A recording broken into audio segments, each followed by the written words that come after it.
नमस्कार, MT talk show में आपका स्वागत है। मैं हूं मनोज तिवारी। आज मैं देश की सियासत पर बात करूंगा और जो है बहुत फुर्सत में भी हूं, ढेर सारी बातें करूंगा। मैं आपको बताऊं कि बहुजन समाज पार्टी का नाम सभी ने सुना है और कांसी राम जी इसके जो है संस्थापक रहे। कितना जो है पहले 15 और 85 का नारा दे करके कांसी राम ने बहुजन समाज को जो है स्थापित किया, दलितों के बीच में काम किया, पिछड़े समाज के लोगों को उन्होंने जोड़ा। 1984 में बनी बहुजन समाज पार्टी बहुत तेजी से राजनीति में अपनी धाक छोड़ दी। यानी उन्होंने सबसे पहले जो है शहरी लोगों को छोड़ के, उच्च वर्ग के लोगों को छोड़ के दलित समाज और पिछड़े समाज को एकजुट करने के लिए कांसीराम ने काम किया।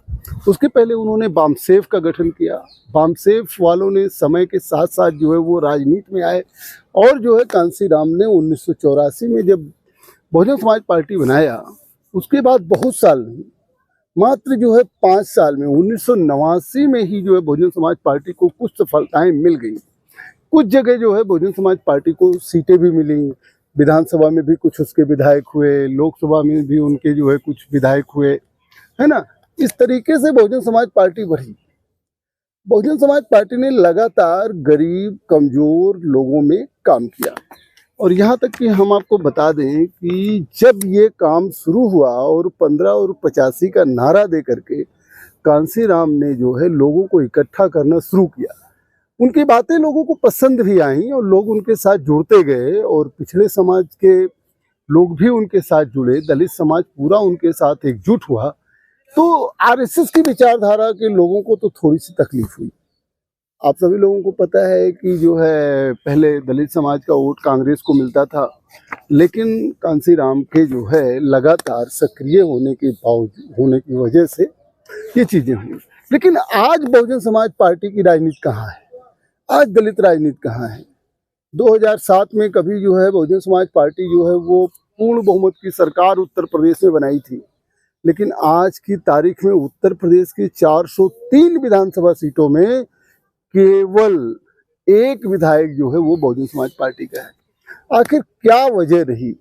और अब आकाश आनंद जो है नए मुखिया के रूप में आए हुए हैं, उनका क्या रोल होगा, मैं आपको पूरा बताऊंगा। आप वीडियो के अंत तक बने रहिए और जो है चैनल को सब्सक्राइब जरूर कर लें और बेल बटन भी दबा दें ताकि जो है हमारे चैनल पर जो भी कार्यक्रम बने वो आपको मिलता रहे। तो बहुत ज़्यादा दूर तक मैं नहीं ले जाना चाहता बहुजन समाज के आंदोलन के बारे में। जैसा कि आप सभी लोगों को पता है कि अब 1993 के चुनाव में 1993 में जब विधानसभा का चुनाव हुआ तो कांसीराम और मुलायम सिंह में गठबंधन हुआ, सभी लोग जानते हैं।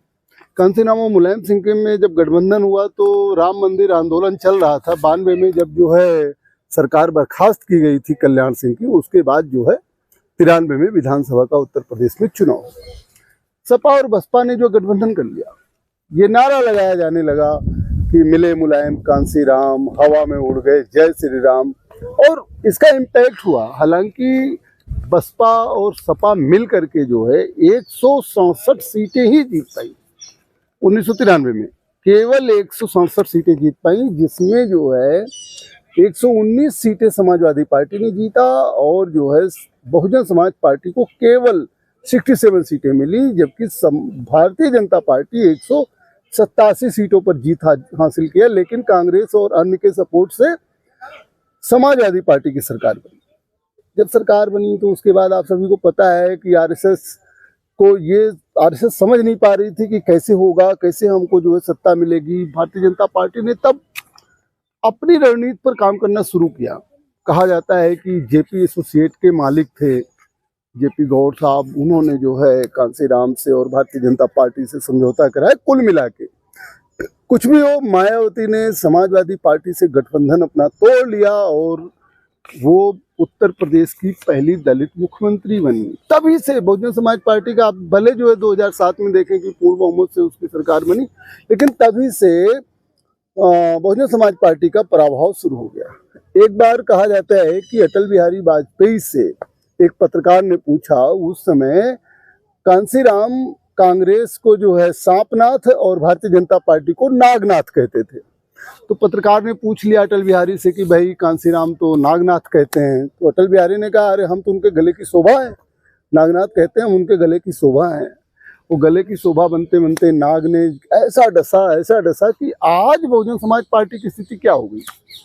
आज बहुजन समाज पार्टी की स्थिति ये हो गई कि 2014 लोकसभा चुनाव में जहां 20% वोट बहुजन समाज पार्टी को मिला था और उसके एक भी जो है सांसद नहीं हुए।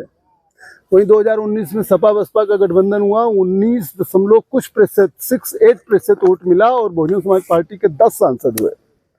अब 2024 लोकसभा देख लीजिए, 2024 लोकसभा में बहुजन समाज पार्टी को केवल 9.38% वोट मिला देश में और उसका कोई सांसद नहीं हो पाया, एक भी सांसद नहीं हुआ।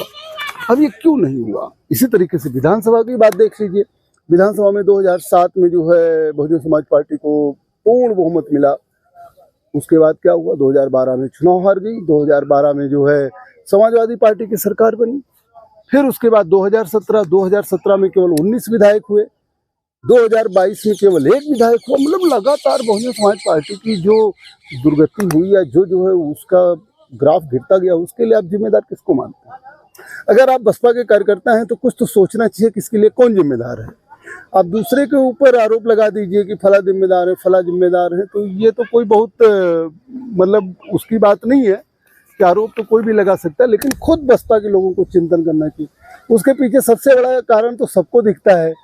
बसपा अपनी पार्टी से किसी को भी किसी समय निकाल देती है और कोई एक्सक्यूज नहीं, खाली एक बात बोला जाता है कि पार्टी विरोधी काम कर रहे थे, इनको बहुत बार सुधरने का मौका दिया गया, ये नहीं सुधरे और निकाल दिया गया।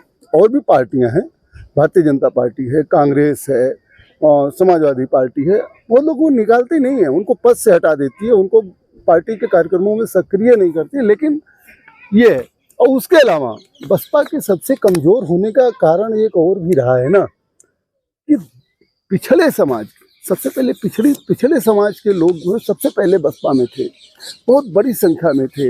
लेकिन 2014 के बाद बहुत बड़ी संख्या में पिछले समाज ने बसपा का साथ छोड़ दिया। तमाम पिछड़े समाज की पार्टियां बन गई, चाहे वो अपना दल बन गई जिसको सोनेलाल पटेल ने बनाया था, उससे कुर्मी समाज जो है बसपा से छिटक गया पूरी तरीके से। उसी तरीके से स्वामी प्रसाद मौर्य भी हटे, इससे जो है कुशवाहा समाज भी नहीं रहा, बाबू सिंह कुशवाहा भी हटे, जिसकी वजह से ये भी रहा। पाल समाज के लोग, मतलब पिछड़ा वर्ग का जो वोट बहुजन समाज पार्टी को मिलता था, तभी तो 85 बन पाता, 15-85 जिसका नारा दिया था। उनकी कई पार्टी, ऐसा तो मायावती ने भी ये कहा है, मायावती ने एक प्रेस कॉन्फ्रेंस में इस बात को कहा है कि जो है बहुजन समाज पार्टी को हराने के लिए तमाम ऐसी पार्टियों का गठन करवाया गया और तमाम ऐसी पार्टियों को फंडिंग किया गया। ऐसी कंडीशन में अब तो ये बसपा को विचार करना था कि पिछड़े समाज में इतने दल बन गए जिसकी वजह से ग्लोबलाइज हुआ वोट जो है और पिछड़े समाज का वोट बट गया। अब आज की तारीख में दलित समाज का भी वोट बट रहा है।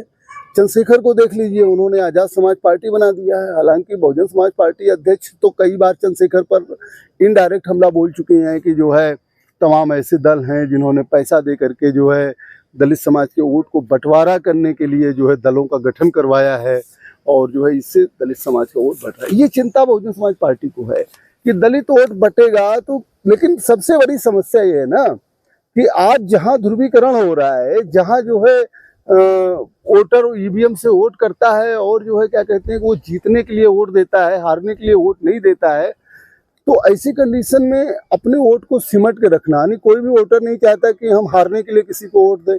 जब हारने के लिए वोट नहीं देगा तो अपना प्रत्याशी ऐसा होना चाहिए जो जीत सके। अब बहुजन समाज पार्टी ने अपनी पार्टी में बदलाव किया है। उन्होंने आकाश आनंद को अपना कोऑर्डिनेटर बनाया है और आकाश आनंद अभी बिहार भी गए हैं। लेकिन दिक्कत आकाश आनंद के साथ ये है कि आकाश आनंद क्या कर सकते हैं जब आधार खिसक गया। देखिए, जब कोई भी दल हो 10-15 साल सत्ता में नहीं रहती है, 10 साल ही अगर वो सत्ता में नहीं रहती है तो उसके कार्यकर्ता सत्ता से जुड़ जाते हैं।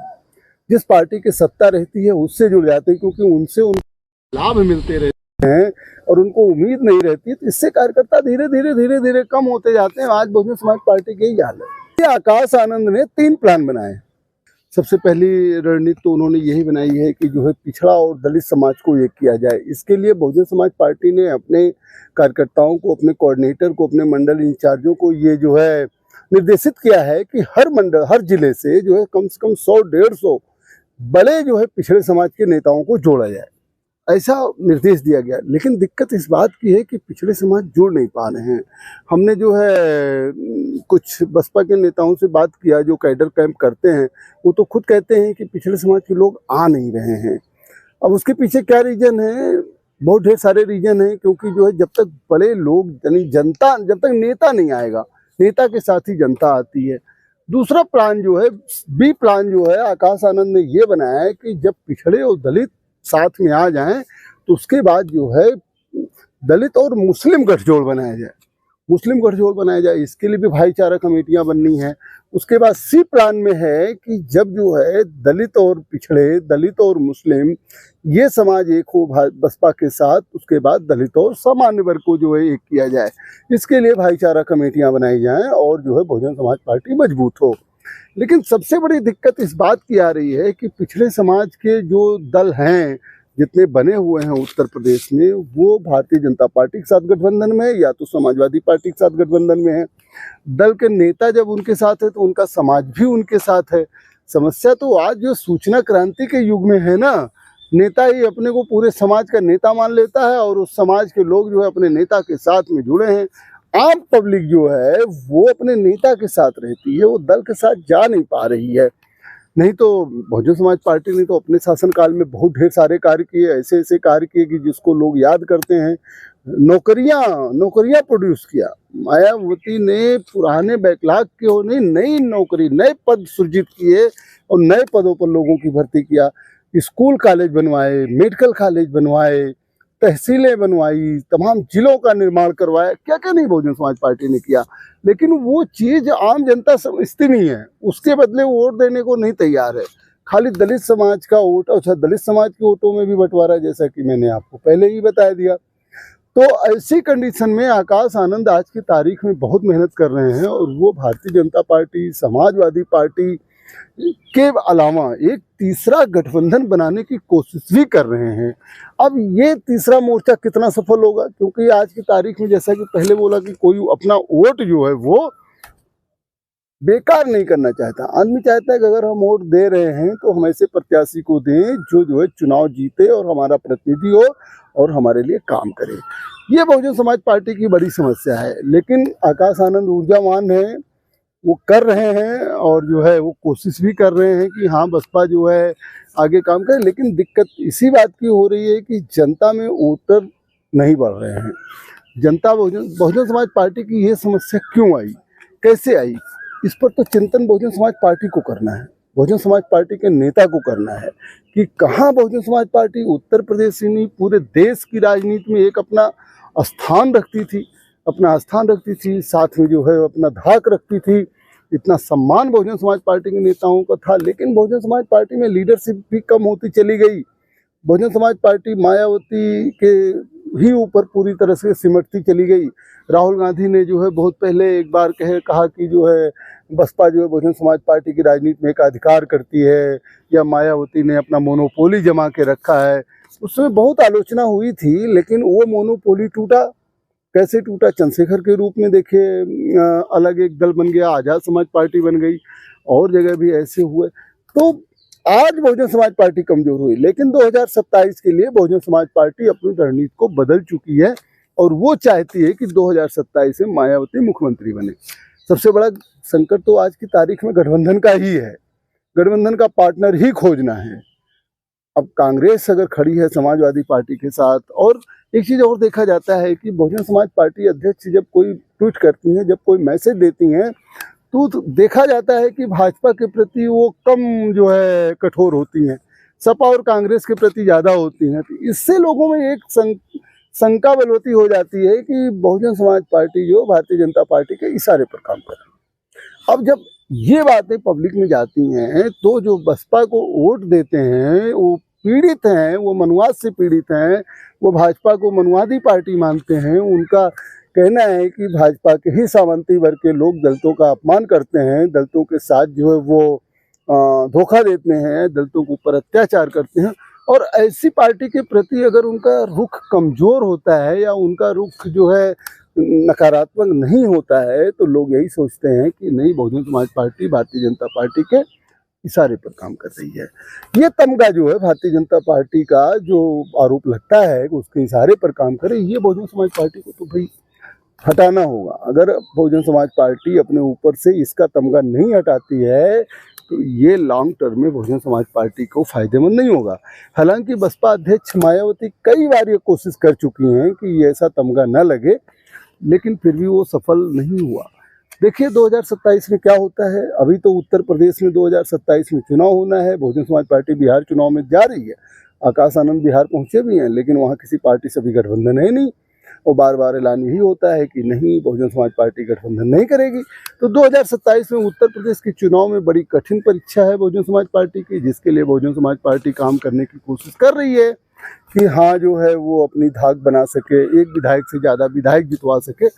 चलिए अब क्या होगा, क्या होगी बसपा की अगली रणनीति, कैसे जो है आकाश आनंद को ऐसी सफलता मिल सकती है, या क्या होगा उत्तर प्रदेश का राजनीति, क्यों और कमज़ोर हो गई बहुजन समाज पार्टी, इस पर फिर हम आपको अपडेट देंगे। अभी तक के लिए इतना ही, दीजिए मुझे इजाज़त। देखते रहिए एमटी टॉक शो। बहुत बहुत धन्यवाद। बहुत बहुत धन्यवाद।